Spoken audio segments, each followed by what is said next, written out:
And welcome to the Hot Seat of College Football Show. I am Trent, your host, as today we're going to be talking about the Big Ten Power Rankings heading into the 2026 to 2027 college football season. Let's talk about it.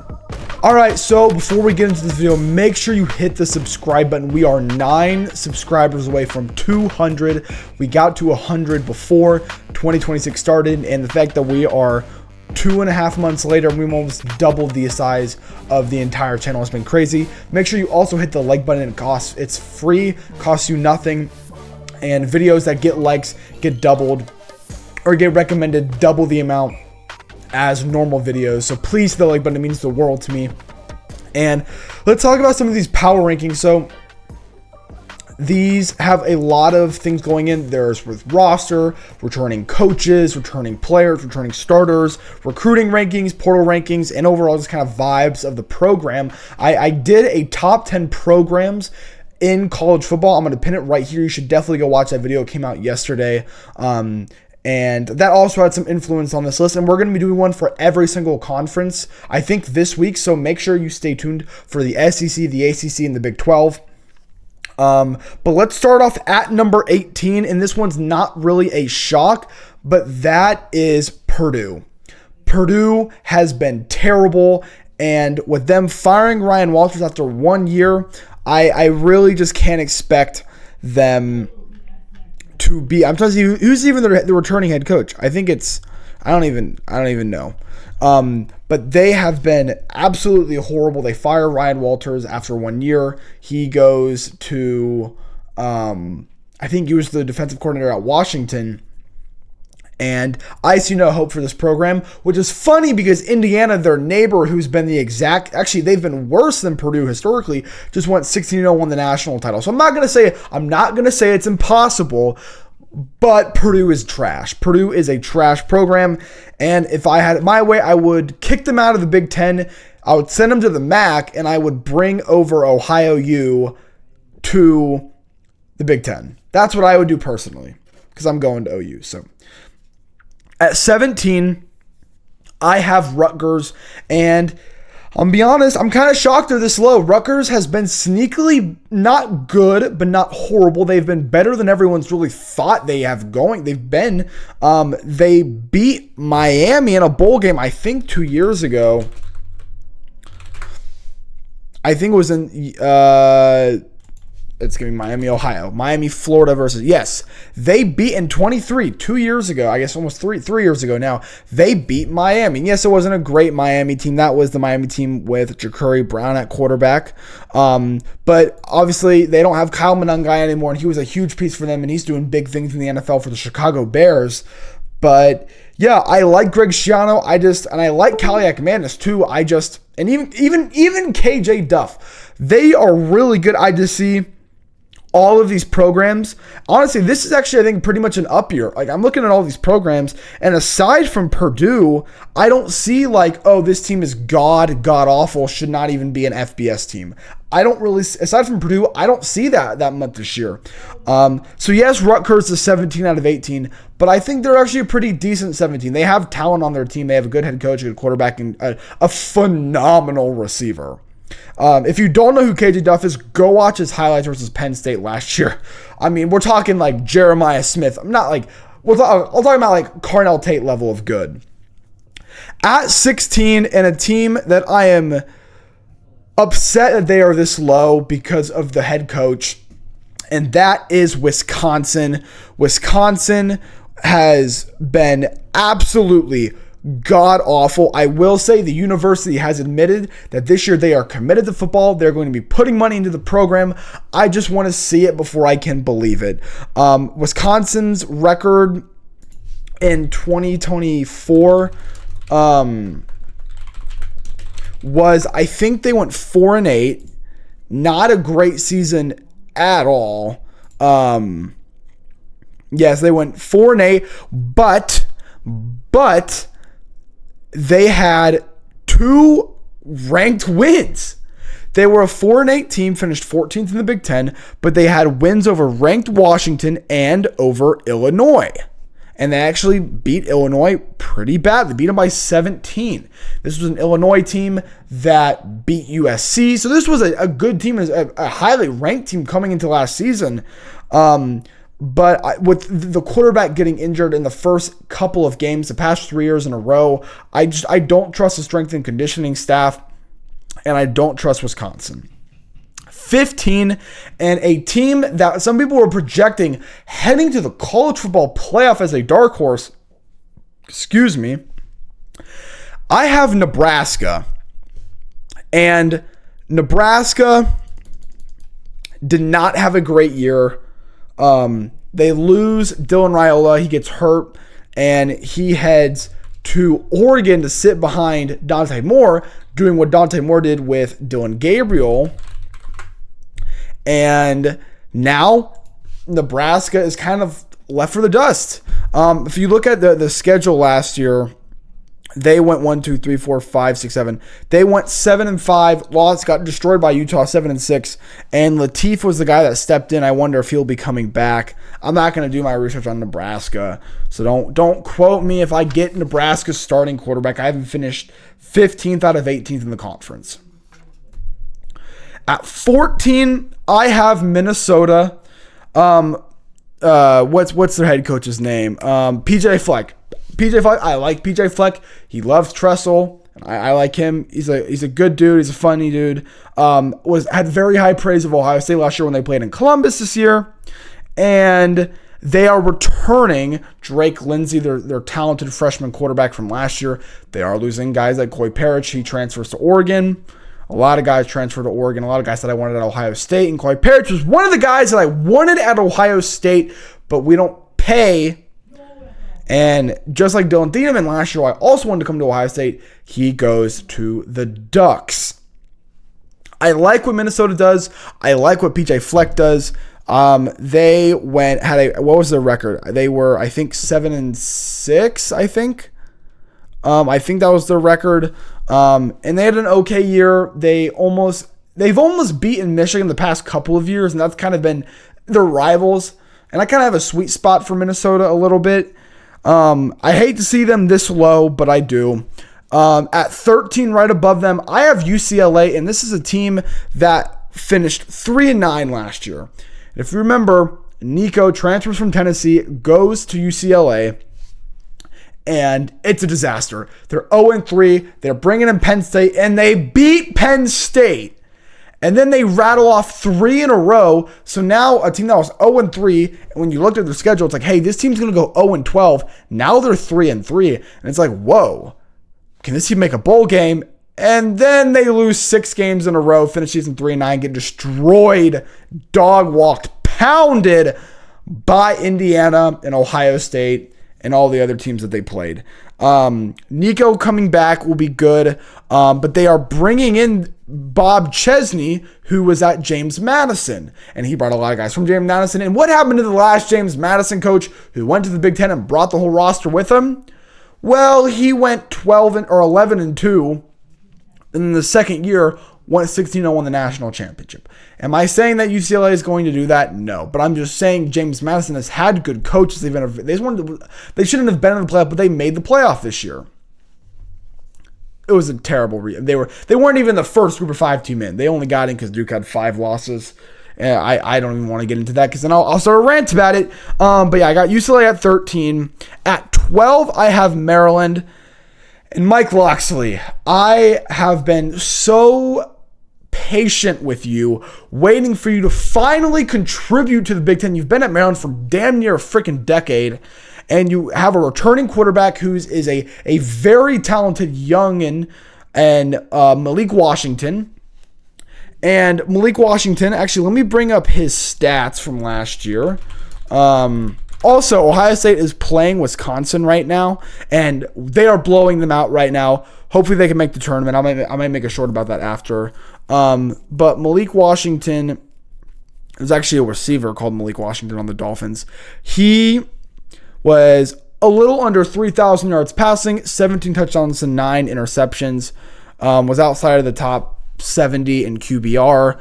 So not great, but he is a 6'5", 231 pound freshman quarterback, and they lost with their 1, 2, 3, 4, the last 5 games. So I don't know. That's why I have Maryland this low, but I think with a returning talented pure pocket passer prospect, Malik Washington, I think can boost Maryland a little bit. At 11, and another team who's getting a new coach. I almost said a new head coach, and I'm surprised he's not the head coach because David Braun is still the head coach for Northwestern, and Chip Kelly is their offensive coordinator. And Chip Kelly, who was the head coach at UCLA, downgrades position to become the offensive coordinator at Ohio State, wins a national freaking championship, goes to the NFL, becomes the OC for the Raiders, and went from the head coach of UCLA, and with 1 calendar year is now the highest paid coordinator in the NFL. 1 year later, he is the damn freaking offensive coordinator at Northwestern. What the hell happened? Your ass should have stayed at Ohio State, Chip Kelly. But good for you for even coming back, because you could have ran off into the sunset and retired. Because obviously you put Oregon on the map. You helped win an Ohio State national championship, especially with your play calling against Oregon in the Rose Bowl. But yeah, I got Northwestern. Ohio State will play them in Columbus.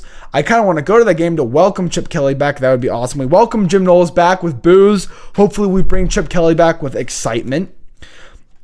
And now we're in the top 10 as a team that I am projecting to fall off a little bit because the loss at quarterback, and that is Iowa. I love Kirk Ferentz. He's been there forever. Iowa's always been a consistent team. Iowa's always been the 6th or the 7th best team in the Big Ten. I have them at 10 just because they have another quarterback's name that I can't pronounce. Last year it was Gronowski or Rob Gronkowski. I don't know. Sound like Gronk. But he was decent for them. They won a couple big games, I guess specifically over Penn State, who might not really be a big game. They finished the season ranked. They beat Vanderbilt in a bowl game to get to 9 wins. And now with the defense, I was so weird because the defense has been here and the offense has been here. The defense has slipped and the offense has grown, but the identity is still the defense. So they lose Caleb Johnson 2 years ago, and they lose Cooper DeJean 2 years ago as well. So it's tough. It's tough because you're losing a lot of your offensive weapons. I have like a thing here on my forehead. And you don't have a star tight end. So that's why I kind of have Iowa a little bit lower. At 9, I have Michigan State. Pat Fitzgerald, who used to be at Northwestern, now is the head coach at Michigan State.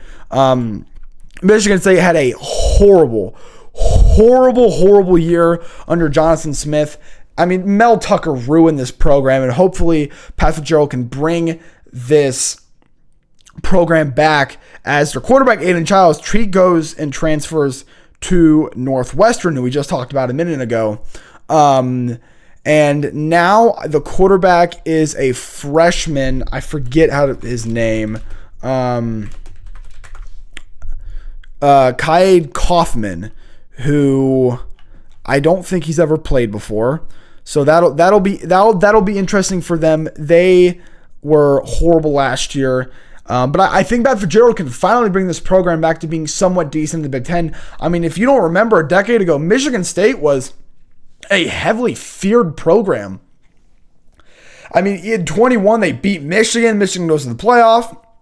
And then they head into Columbus, and they lose 56-7, 49-0 at halftime. So, yeah, I think that might have, I'm not a detective. That might have been the thing that did it. That might have been the thing that did it. That might have killed Michigan State. That might have killed that program. And it definitely wasn't Mel Tucker doing what Mel Tucker did at that program. At 8, I have Illinois. Again, a drop-off. A lot of people say Illinois is like quarterback proof. I guess. I like Brett Bielema. I think he's a good coach, but losing Luke Altmaier, you lost guys last year and this year into the portal, especially at receiver. You bring in some new guys, but I trust Illinois. One thing, Illinois has a really easy schedule in the Big Ten, but I trust that plus Brett Bielema's coaching to kind of make them a top 10 program in the Big Ten. I'm thinking probably an 8-4 season, and it'll be a very generous 8-4, probably a 6-6 with a harder schedule. But I like Illinois at 8. At 7, and this is kind of cracking my top 7, which is the top 7 are the teams that I go deep dive into, and that is Washington. Washington, year 3 under Jed Fish. They went, was it 9-4 last year? I'm trying to remember who they played in the ball. I think they played Boise. DeMond Williams, the whole drama with him, is he committed to the team? Maybe. He tried to leave the team, but everyone tries to leave their team now, so I guess it doesn't really matter. You lose Jonah Coleman, you lose Denzel Boston, who were your three-headed monster. So now you're replacing a lot of guys. But DeMond, under another year, I think with the schedule that they have, I think can definitely have them at 7. At 6, and this is kind of, I know I said top 7, your top 6 these are like your blue bloods that are really going to make an impact. At 6, I have Michigan, the team up north, the scumbags, hotboxing my own locker room, half naked in my underwear. You all know them. And I made a short about that, and I got so much crap. Y'all need to grow up. You guys are soft. You guys are a soft fan base. I'll make fun of whoever I want to feel, or make fun of. I don't care. But I got Michigan at 6. New head coach in Kyle Whittingham. And I think we're really going to see a resurgence with now all the scandals being mostly behind Michigan. Kind of, we're going to have almost like a Woody Hayes, Bo Schembechler, where Bo actually was at Ohio State earlier in his career, not as a head coach, but as, I think, a grad assistant. But there's going to maybe be more respect. There's going to be a lot more respect. I get Kyle Whittingham's at Michigan. I love Kyle Whittingham. You'll never make me he is such a good dude. He's such a good coach. He has so much integrity. What he did for Utah after Urban Meyer left, I mean, how can you not love Kyle Whittingham? Maybe that he's at Michigan, I can't love him, but I have so much respect for Kyle Whittingham. And I'm so excited to have a good person being the head coach of Michigan and not Jim Harbaugh, who's an ass, and then Sharon Moore, who's in jail. So I think this will be good for Michigan. Obviously returning Bryce Underwood, number 1 player in the country, number 1 quarterback in last year's high school class. He's terrible. I think he'll be better. Do I think he'll be better than Arch Manning? No. Do I think he'll be better? I'm looking at all the quarterbacks above, all the teams above Michigan on this list. I would probably take all of these quarterbacks before Bryce Underwood. He does make some good throws. We have to see. He's a project. He is much more of a project than Michigan wanted to admit. They don't develop in many ways. Hopefully Whittingham gets 2 years under him. I mean, if Underwood, if Michigan bums out this year with their schedule, goes 6-6, 7-5, Underwood doesn't get developed, he's leaving. He's probably going to LSU after Sam Leavitt. So yeah. I'm not super high on Michigan, and I bet a lot of people have them above Penn State, who I have right above them. But yeah, I got them at 6. At 5, I got Penn State, and really it's Penn State / Iowa State. You had Rocco Beck and the entire team. Well, one thing, everyone from Penn State goes to Virginia Tech, and everyone from Iowa State goes to Penn State, and now Iowa State is just rotting. But you have Rocco Beck, you have Matt Campbell, who I think is also a great coach, had that impressive win in Ireland against Kansas State. They kind of fall off. They had some injuries, but really, I mean, I'm kind of shocked Iowa State didn't have a better season. They really fell off, and I picked them to win so many games this year, and it's so upsetting that they can never pull through. But I think Rocco Beck in his senior year, especially, man, Penn State has one thing. They have the easiest schedule in the Big Ten, and one of the easiest schedules in the entire freaking country. I mean, my goodness, Penn State might cakewalk to the playoff. They play Michigan, and they play Michigan and Washington. I think that's it. I don't think they play USC. But yeah, I like Penn State. I guess really is how they're all from Iowa State, so I think they're going to mesh together. But I don't know. Also, Penn State Stadium's under renovations right now, so I don't even know if the stadium will even be like as great. I'm trying to remember their schedule as what game is their whiteout. I know we're talking about Penn State. My goodness, dude! Last year was so bad. They had so many injuries and they fired Franklin. But actually, they had like one injury. It was freaking Aller, their quarterback. But like, this is their schedule. They start off Marshall at Temple, Buffalo. That's their non-conference. Garbage. Wisconsin, garbage. At Northwestern, garbage. USC, a good game. Then at Michigan. Purdue, garbage. At Washington, and Minnesota. Rutgers, at Maryland. So if they can win one of USC, at Michigan, at Washington, and they're 10-2 in the Big Ten, even with an easy schedule, you're going to see something kind of like what we saw with Indiana in 24. But they were 11-1. If they were 10-2, they'd probably get left out. 9-3 Bama. We all went 9-3 Bama in the playoff when they lose to freaking Vanderbilt and 6-6 Oklahoma. At 4, I have USC. USC bringing in the number 1 recruiting class in the entire country. I think. Maybe not anymore. Maybe the number 1 high school. Because I think overall it's LSU and Ohio State and Texas. That's your top 3. But I think they bring in the number 1 high school recruiting class. They return Jada Mayava. They lose receivers as Jacoby Lane and Mekhi Lemon, who won the Blitnikoff. Terrible. They stole it from Jeremiah. But I really like their running game. This is the first time I've looked at like a USC team or a Lincoln Riley team. Like, man, I fear this running game. It reminds me of the old Oklahoma teams. I say old 2017, like 2016 to 2019, when Lincoln Riley was at Oklahoma. I will say, I think the one thing that Jada Mayava lacks is he's not really a runner. You look at guys like Jalen Hurts, Kyler Murray, Caleb Williams. They're all like running quarterbacks. So that might be a thing that holds them back a little bit. I mean, Caleb Williams was the human joystick. That's what they called him. So we'll see. But I really like where they are, and I think this is probably going to be the best year, aside from 2022, under Lincoln Riley at USC. At 3, I got Indiana. Look. Indiana plays an easy-ass schedule. They're 16-0, won the national championship.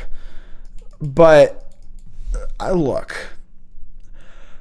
not high on Josh Hoover. I'm just not. I'm really not. I don't think he's going to be like Fernando. I think he'll be more like Curtis Rourke. And Curtis Rourke, I mean, he played at Ohio University, and then 1 year, he was pretty decent. I like Josh Hoover. I don't love him. If you bring up his stats, he had a decent year at TCU. TCU was an okay team this year. I want to see how tall he is. So he's a junior, or he's going to be a senior. 6'2", 200. So he's a big guy, not the biggest guy. 29 touchdowns to 13 interceptions. That is a lot of picks for only 29 touchdowns. And then 34 or 3,500 passing yards. And then I don't think he had anything on the ground. He does take a lot of sacks, so had 4 sacks against BYU in that drumming where BYU killed TCU. But I mean, I don't know. I think the last was Josh Hoover. I think Josh Hoover's been the quarterback since Max Duggan was there in 22. Look, I like Cignetti. I like this team. I like Carter Smith is coming back. Becker's coming back, but you're losing Pons. You're losing Fernando. You lost Alberto. You're losing, I think, Keelan Black or Roman Hemby. You're losing either one or both of the backs. Pons is leaving. So I think Jamari Sharp is coming back. That'll be good for them. I think they return their coordinators. They're losing a lot from the national title team, and that's such a special season. I don't see Indiana, like, people that are putting Indiana 1, calm down. At 2 and at 1, I got Oregon at 2, and I know I've been a little bit back and forth, and I'll have to explain myself, because I made a video talking about how Ohio State's going to fail in 26. And what I meant by that was we're not going to win the national title. And not winning the national title means failure. But Oregon at 2, they return a bunch of guys. Dante Moore, obviously landing. You lose both coordinators. That's one of the things that kind of kept them down a little bit. But you're bringing back Mateo Uiagalelei. You're bringing back Dante Moore. Evan Stewart's coming back off of the I think it was the pec injury, the torn pec injury, or whatever injury he had. There was questions about him coming back in the playoff. He warmed up a couple times. He never came back. Jeremiah McClellan, it will be good for you. And then hopefully you're losing Tosh Lapoy, your defensive coordinator. But also, I didn't think Tosh Lapoy was very good at all. Will Stein, the offensive coordinator, goes to Kentucky. Tosh Lapoy goes to somewhere else, I forget. But yeah, I like everything you brought back. The thing that kind of kept them at 2 was one thing: they haven't won a national title. Ohio State has. When quarterbacks come back, and the reason Dante Moore came back is because of the performance against Indiana. His performance in big games has not been good. He lost Indiana and then lost Indiana. So in the biggest games, and even against Texas Tech, the defense, I mean, he did not play well that game. So I don't know. When you have guys like Drew Aller and Cade Klubnik and Garrett Nussmeier that came back because they had a decent junior year but not good enough, I don't think you're just going to be this amazing. Like, I'm going to be honest, sometimes I prefer the junior quarterbacks over the seniors because the seniors came back and they're not good enough. And the juniors are going to leave after this year. So that's why they're at 2. And number 1, I got Ohio State.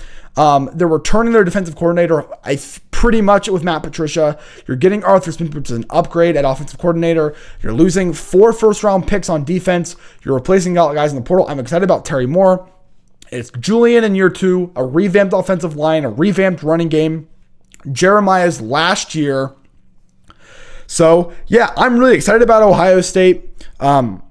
Had a very disappointing end of the season. They start 12-0, number 1 team in the country. They lose the Big Ten championship, lose to Miami, lose 2 in a row. Which Ryan Day loves losing 2 games in a row. Like, he does it like quite often. He loses Michigan and Georgia, Michigan, Missouri, and then now Indiana, Miami. God, I can't believe we freaking lost to Miami. But yeah. You can never take back 0-2 because it's not like Miami beat us and they won the national title. We beat them and we won the national title, so we always will have the upper hand on them. But yeah, I don't think Ohio State will win the national title. And I mean, I think Oregon could win the national title, and they're below Ohio State. Right now I have Ohio State higher just because Ohio State has been on top of the mountaintop. But I know a lot of people aren't going to hear that. They're just going to skip to the end and see that I have Ohio State over Oregon, and they're going to freak out in the comment section, which is fine. I love the discussion anyways. I really could not care less. But yeah, that is my Big Ten power rankings. I'm going to do one for all the 4 conferences. I don't know if they'll be as long as this video. This video kind of dragged on. But that's all I have for you guys tonight. Make sure you hit the subscribe button, hit the like button, and turn on the notification bell so you get a notification every single time I release a new video. I will see you guys all tomorrow. And as always, thank you.